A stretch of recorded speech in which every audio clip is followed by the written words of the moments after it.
All right, so let's break down this series into four different categories. Let's talk about goaltending, defense, offense, and special teams.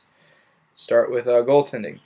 Roberto Luongo puts Chris Mason to shame, and I'm sorry to say it, but it's so true. I mean, I know Chris Mason has been like the heart and soul of this team this 2009, and he's been really just the hardest worker on this team night in and night out. I know that, and 32 starts in a row, I think. I mean, either way, the guy deserves tremendous props, but Roberto Luongo is just an elite talent in the goal, and so the edge obviously goes to Vancouver. It's not that I think Mason can't get us through this series, because he can.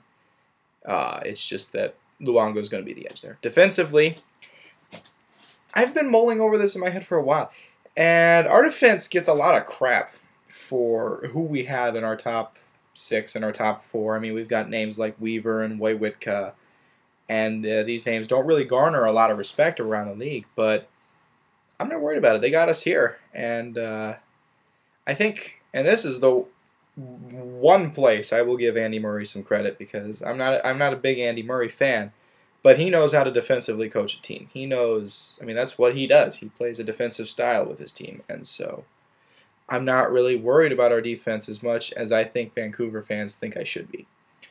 It is important, however, to look at Vancouver's defense, and with that, look at the point totals that come from their guys. I mean, their guys are very offensively minded. Oland and Salo and those guys. I'm missing somebody. I can't think off the top of my head. But anyway, the guys that Vancouver employs on the blue line there are going to be solid in their own end, probably, and they're also going to come at you in the zone, too. So one of the biggest things that the Blues need to tighten up is the defense in the zone. And I don't think it's been a problem. I'm not saying that it's been a neglecting problem and that we need to figure out how to solve it. I just think that that's going to be one thing that we need to concentrate on hitting Vancouver with, is a lot of defense in our own end. But I don't suggest just playing defense all game, because that's what Andy Murray will tend to want to do. Okay, so we've talked about goaltending, we talked about defense, let's move on to offense. I think the Blues have the edge in offense. And I know Vancouver has the Sedin twins, and I know, Sundin, Dimitra, Burrows, blah, blah, blah, blah, blah, blah, blah, blah, blah. I know they've got good names on that roster, and I'm not trying to, take anything away from those guys. They're all a good group of players. But I really think I got to give it to, 30-goal scorer Boyes, 30-goal scorer Backes, future Hall of Famer Keith Tkachuk. These are guys who know how to get it done. Andy McDonald's won a Stanley Cup.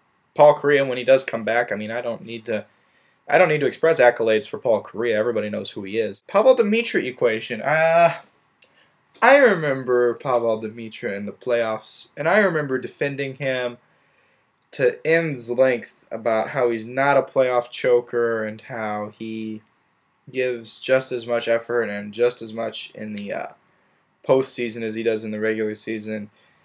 But I think I was around 14 at that time, and I think I've kind of come to my senses about Pavel Demitra not being very effective in the postseason, and he can prove me wrong, and I wouldn't put it past him. He's a good player, and he can prove me wrong anytime he wants. But if history repeats, it's going to be the Where is Pavel Demitra show. Matt Sundin is the real enigma to this team, and I don't know whether to credit him with them being in the playoffs or not. He's got 28 points in 41 games, I think. And so it's really hard to feel like he's this huge, ominous $10 million threat that he's supposed to be. But, I mean, he could come out. He hasn't played in the playoffs since the lockout. And so you could look at this two ways. Is he going to be rusty and not really be ready for the playoff intensity? Or is he going to be hungry and is he going to be ready for it? This season, overall career, he's in 83 playoff games. He's 74 points, so just below a point per game, but certainly nothing to frown at.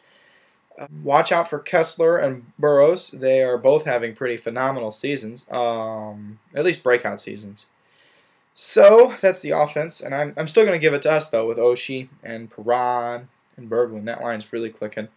And then McDonald, ever since he's come back, he's still tearing it up. You got Boyes, obviously, and Backes, obviously. So I'm feeling okay about our offense. Let's talk about the special teams.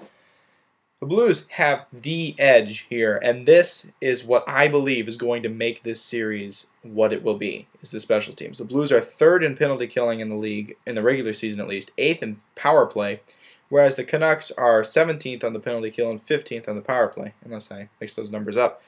Either way, average of 16th.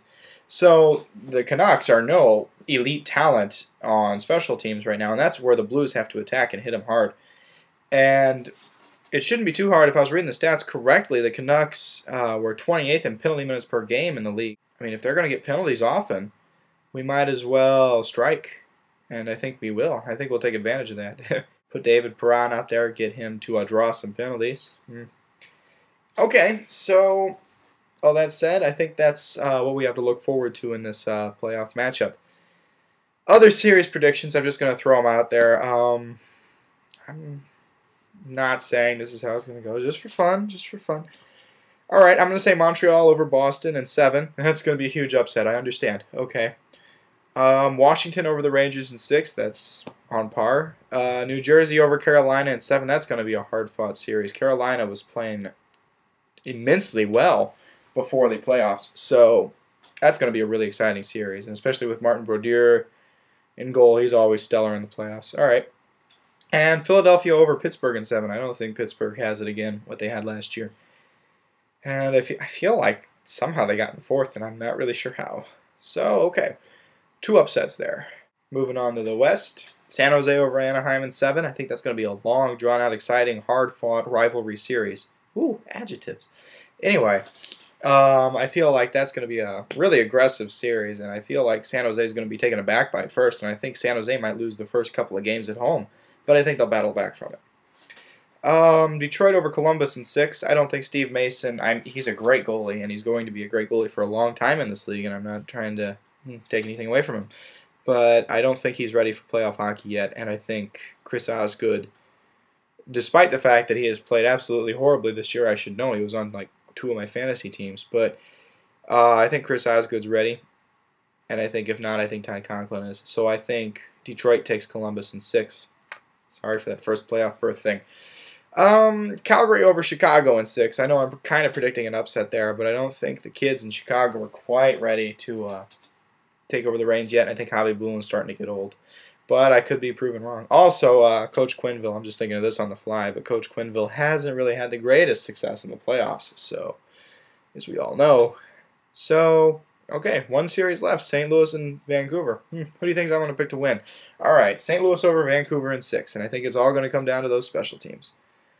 All right, and on a final note, I wanted to note that Vancouver, this is, I hate it when this happens, but when events occur and that the perspective that this is just a game comes into play, it's really something. And Vancouver forward Taylor Pyatt lost his fiancée Carly Bragnalo in a car accident in Jamaica a week or so ago, and my thoughts are with them.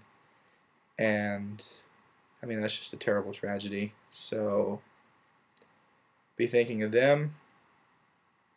All right, and let's go beat the Canucks, because we need to win. Yeah. Okay, well, next time I see you, hopefully this will be a little bit longer. And I'll talk to you guys later. Adios.